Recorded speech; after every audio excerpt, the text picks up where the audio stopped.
Hi hello friends, welcome back to my YouTube channel Shri ವಾಗ್ ಮಿಲಾಗ್ಸ್. ಎಲ್ಲರಿಗೂ ನಮಸ್ಕಾರ.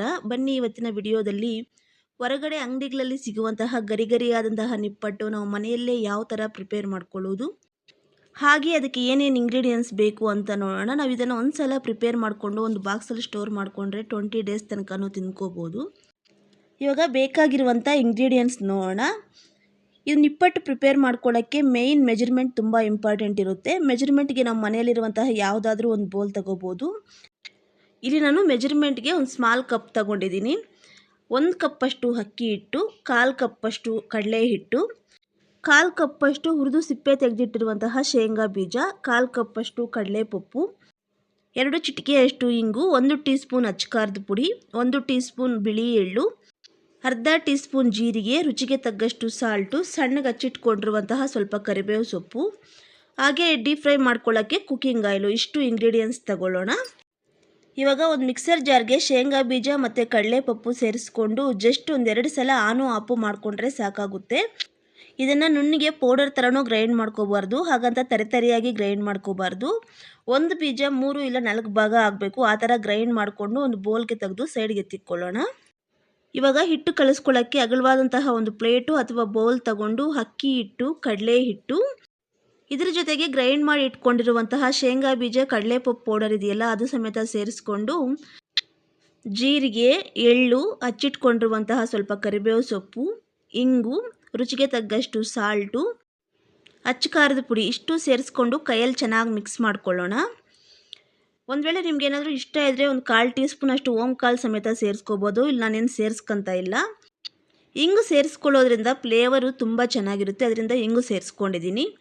ಇಂಗು ನಿಮ್ಮ ಮನೇಲಿ ಏನಾದರೂ ಅವೈಲೇಬಲ್ ಇಲ್ಲ ಅಂದರೆ ಸ್ಕಿಪ್ ಮಾಡ್ಕೋಬೋದು. ನೋಡಿ, ಎಲ್ಲ ಈ ಥರ ನೀಟಾಗಿ ಮಿಕ್ಸ್ ಮಾಡಿಕೊಂಡು ಇವಾಗ ಸ್ವಲ್ಪನೇ ವಾಟರ್ ಸೇರಿಸ್ಕೊಂಡು ಚೆನ್ನಾಗಿ ತುಂಬ ಸಾಫ್ಟಾಗಿ ಇರದಿರ ತುಂಬ ಗಟ್ಟಿಯಾಗೂ ಇರದಿರ ಚಪಾತಿ ಹಿಟ್ಟಿರುತ್ತಲ್ಲ ಆ ಅದಕ್ಕೆ ಹಿಟ್ಟು ಕಲಿಸ್ಕೋಬೇಕಾಗುತ್ತೆ. ಹಿಟ್ಟು ಸಾಫ್ಟಾಗಿ ಕಲಿಸ್ಕೊಂಡ್ರೆ ನಿಪ್ಪಟ್ಟು ಮೆತ್ತಗಿರುತ್ತೆ, ತಿನ್ನೋಕ್ಕೆ ಅಷ್ಟೊಂದು ಚೆನ್ನಾಗಿರಲ್ಲ. ಹಾಗಂತ ಹೇಳ್ಬಿಟ್ಟು ಗಟ್ಟಿಯಾಗಿ ಕಲಿಸ್ಕೊಂಡ್ರೆ ನಿಪ್ಪಟ್ಟು ಗಟ್ಟಿಯಾಗೋಗುತ್ತೆ, ತಿನ್ನೋಕ್ಕೆ ಅಷ್ಟೊಂದು ಚೆನ್ನಾಗಿರಲ್ಲ. ನೋಡಿ, ಚಪಾತಿ ಹಿಟ್ಟು ಅದಕ್ಕೆ ಈ ಥರ ಕಲಿಸ್ಕೋಬೇಕಾಗುತ್ತೆ. ನಾನು ಇಲ್ಲಿ ಕಲಿಸ್ಕೋಬೇಕಾದ್ರೆ 2 ಸ್ಪೂನಷ್ಟು ಆಯಿಲ್ ಸೇರಿಸ್ಕೊಂಡಿದ್ದೀನಿ. ಅದು ಸ್ವಲ್ಪ ವಿಡಿಯೋ ಸ್ಕಿಪ್ ಆಗಿದೆ. ನೀವು ಆಯಿಲ್ ಸ್ವಲ್ಪ ಬಿಸಿ ಮಾಡಾದರೂ ಸೇರಿಸ್ಕೋಬೋದು, ಇಲ್ಲ ಅಂದರೆ ಹಸಿ ಆಯಿಲ್ ಆದರೂ ಸೇರಿಸ್ಕೋಬೋದು. ಆಯಿಲ್ ಸ್ವಲ್ಪ ಸೇರಿಸ್ಕೊಂಡ್ರೆ ನಿಪ್ಪಟ್ಟು ತುಂಬ ಚೆನ್ನಾಗಿ ಬರುತ್ತೆ. ಇವಾಗ ನಿಪ್ಪಟ್ಟು ಡೀಪ್ ಫ್ರೈ ಮಾಡ್ಕೊಳ್ಳೋಕ್ಕೆ ಸ್ಟವ್ ಆನ್ ಮಾಡಿಕೊಂಡು ಕುಕ್ಕಿಂಗ್ ಆಯಿಲ್ ಇಟ್ಕೊಂಡು ಆಯಿಲ್ ಬಿಸಿ ಮಾಡ್ಕೊಳ್ಳೋಣ. ಆಯಿಲ್ ಬಿಸಿ ಆಗೋಷ್ಟರಲ್ಲಿ ನಾವು ಒಂದು ಚಪಾತಿ ಹಲಗೆ ಮೇಲೆ ಪ್ಲಾಸ್ಟಿಕ್ ಕವರ್ ಹಾಕ್ಕೊಂಡು ಪ್ಲಾಸ್ಟಿಕ್ ಕವರ್ಗೆ ಮತ್ತು ನಾವು ಚಪಾತಿ ಲಟ್ಟಿಸ್ತೀವಲ್ಲ ಕೋಲು, ಆ ಕೋಲ್ಗೆ ಆಯಿಲ್ ಸ್ವಲ್ಪ ಹಚ್ಕೊಳ್ಳೋದ್ರಿಂದ ಕವರ್ಗಾಗಲಿ ಇಲ್ಲ ಕೋಲ್ಗಾಗಲಿ ಅಂಟ್ಕೊಳ್ಳೋದಿಲ್ಲ. ಇವಾಗ ಸ್ವಲ್ಪನೇ ಹಿಟ್ಟು ತಗೊಂಡು ಕೈಯಲ್ಲಿ ಬೌಲ್ ಥರ ಮಾಡಿಕೊಂಡು ರೌಂಡಾಗಿ ಕವರ್ ಮೇಲೆ ಇಟ್ಕೊಂಡು ಕೈಯಲ್ಲಿ ಸ್ವಲ್ಪ ಅಗಲವಾಗಿ ತಟ್ಕೊಂಡು ನಂತರ ಲಟ್ಟಣಿಗೆ ಕೋಳಿರುತ್ತಲ್ಲ ಅದು ತಗೊಂಡು ಈ ಥರ ನಿಧಾನಕ್ಕೆ ಲಟ್ಟಿಸ್ಕೋಬೇಕಾಗುತ್ತೆ. ಹೆಂಗಂದರೆ ಹಂಗೆ ಲಟ್ಟಿಸ್ಕೊಳ್ಳೋಕೆ ಹೋಗಬಾರ್ದು, ಆದಷ್ಟು ನಿಧಾನವಾಗಿ ನೀಟಾಗಿ ಲಟ್ಟಿಸ್ಕೋಬೇಕಾಗುತ್ತೆ. ತುಂಬ ತೆಳುವಾಗಿ ಲಟ್ಟಿಸ್ಕೊಳ್ಳೋಕೆ ಹೋಗಬಾರ್ದು, ಹಾಗಂತೇಳಿ ತುಂಬ ದಪ್ಪನೂ ಲಟ್ಟಿಸ್ಕೊಳ್ಳೋಕೆ ಹೋಗಬಾರ್ದು. ತುಂಬ ದಪ್ಪ ಇದ್ದರೆ ಬೇಗ ಬೇಯಲ್ಲ, ಮೇಲೆ ಮಾತ್ರ ಕಲರ್ ಚೇಂಜ್ ಆಗುತ್ತೆ, ಒಳಗಡೆ ಹಂಗೆ ಇರುತ್ತೆ ಹಸಿ. ತುಂಬ ತೆಳುವಾಗಿ ಲಟ್ಟಿಸ್ಕೊಳ್ಳೋಕೆ ಹೋಗಬಾರ್ದು. ತುಂಬ ತೆಳು ಇದ್ದರೆ ನಾವು ಆಯಿಲ್ಗೆ ಹಾಕಿದ ತಕ್ಷಣ ಬೇಗ ಸೀದೋಗುತ್ತೆ. ನೀಟಾಗಿ ಒಂದೇ ಸಮವಾಗಿ ಲಟ್ಟಿಸ್ಕೋಬೇಕು. ನೀವು ಬೇಕಾದರೆ ಲೆಮನ್ ಗಾತ್ರದಷ್ಟು ಹಿಟ್ಟು ತಗೊಂಡು ಕೈಯಲ್ಲೇ ತಟ್ಕೊಂಡು ಒಂದೊಂದೇ ಆಯಿಲಲ್ಲಿ ಬಿಟ್ಕೋಬೋದು. ಆದರೆ ಈ ಥರ ನೀಟಾಗಿ ಲಟ್ಟಿಸ್ಕೊಂಡು ಒಂದು ಕಪ್ ತಗೊಂಡು ಈ ಥರ ಪ್ರೆಸ್ ಮಾಡಿ ನಿಧಾನಕ್ಕೆ ಅದನ್ನ ಒಂದು ಪ್ಲೇಟಲ್ಲಿ ತಗೊಂಡ್ರೆ ರೌಂಡಾಗಿ ತುಂಬ ಚೆನ್ನಾಗಿ ಬರುತ್ತೆ. ನೋಡಿ, ಎಲ್ಲ ಈ ಥರ ಪ್ರೆಸ್ ಮಾಡಿಕೊಂಡು ನಿಧಾನಕ್ಕೆ ಒಂದು ಪ್ಲೇಟ್ಗೆ ತೆಗೆದಿಕ್ಕಂತ ಇದ್ದೀನಿ. ನೋಡಿ, ರೌಂಡಾಗಿ ಬಂದಿದೆ.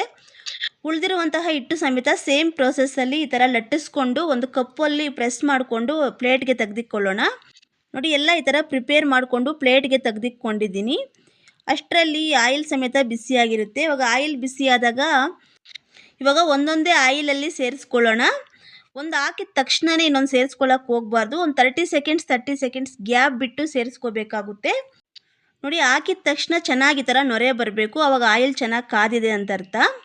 ನಾವು ನಿಪ್ಪಟ್ಟು ಆಯಿಲಲ್ಲಿ ಸೇರಿಸ್ಕೊಂಡ್ಮೇಲೆ ನೊರೆ ಪೂರ್ತಿ ಕಡಿಮೆ ಆಗಬೇಕು, ಅಲ್ಲಿ ತನಕ ಇದನ್ನೇನು ಮುಟ್ಟಕ್ಕೆ ಹೋಗಬಾರ್ದು. ಪೂರ್ತಿ ನೊರೆ ಕಡಿಮೆ ಆದಾಗ ಮತ್ತೆ ಉಲ್ಟಾ ತಿರುಗಿಸ್ಕೊಂಡು ಇನ್ನೊಂದು ಕಡೆ ಸಮೇತ ಡೀಪ್ ಫ್ರೈ ಮಾಡ್ಕೋಬೇಕು. ಸ್ಟವ್ನ ಮೀಡಿಯಮ್ ಫ್ಲೇಮ್ನಲ್ಲಿ ಇಟ್ಕೊಂಡು ಮಿನಿಮಮ್ ಒಂದು 5 ರಿಂದ 6 ನಿಮಿಷ ಆದರೂ ಇದನ್ನು ಡೀಪ್ ಫ್ರೈ ಮಾಡ್ಕೋಬೇಕಾಗುತ್ತೆ, ಅವಾಗೇ ಚೆನ್ನಾಗಿ ಬೆಂದು ತಿನ್ನೋಕ್ಕೆ ತುಂಬ ಚೆನ್ನಾಗಿರೋದು. ನೋಡಿ, ಕಲರ್ ಸಮೇತ ಚೇಂಜ್ ಆಗ್ತಾ ಬಂದಿದೆ. ಇವಾಗ ಇದನ್ನು ಪ್ಲೇಟ್ಗೆ ತೆಗೆದು ಸೈಡ್ಗೆ ಎತ್ತಿಕ್ಕೊಂಡ್ಬಿಡೋಣ. ಇನ್ನು ಉಳಿದಿರುವಂತಹ ನಿಪ್ಪಟ್ಟು ಸಮೇತ ಸೇಮ್ ಪ್ರೋಸೆಸ್ಸಲ್ಲಿ ಪ್ರಿಪೇರ್ ಮಾಡ್ಕೊಳ್ಳೋಣ. ನೋಡಿದ್ರಲ್ಲ ಫ್ರೆಂಡ್ಸ್, ಎಷ್ಟೋ ಸಿಂಪಲ್ಲಾಗಿ ಈಸಿಯಾಗಿ ಗರಿ ಗರಿ ಆದಂತಹ ನಿಪ್ಪಟ್ಟು ಯಾವ ಥರ ಪ್ರಿಪೇರ್ ಮಾಡ್ಕೊಳ್ಳೋದು ಅಂತ ತೋರಿಸ್ಕೊಟ್ಟಿದ್ದೀನಿ. ಸೇಮ್ ನೀವು ಇದೇ ಥರ ನಿಮ್ಮ ಮನೇಲಿ ಒಂದ್ಸಲ ಟ್ರೈ ಮಾಡಿ ನೋಡಿ, ತುಂಬ ಚೆನ್ನಾಗಿರುತ್ತೆ. ಹಾಗೆ ಟೇಸ್ಟ್ ಹೇಗಿತ್ತು ಅಂತ ಕಮೆಂಟ್ ಮಾಡಿ. ಖಂಡಿತ ನಿಮ್ಗೆ ಈ ವಿಡಿಯೋ ಇಷ್ಟ ಆಗಿರುತ್ತೆ ಅಂತ ಭಾವಿಸ್ತಾ ಇದ್ದೀನಿ. ನಿಮ್ಗೇನಾದರೂ ಈ ವಿಡಿಯೋ ಇಷ್ಟ ಆಗಿದ್ರೆ ಒಂದು ಲೈಕ್ ಮಾಡಿ.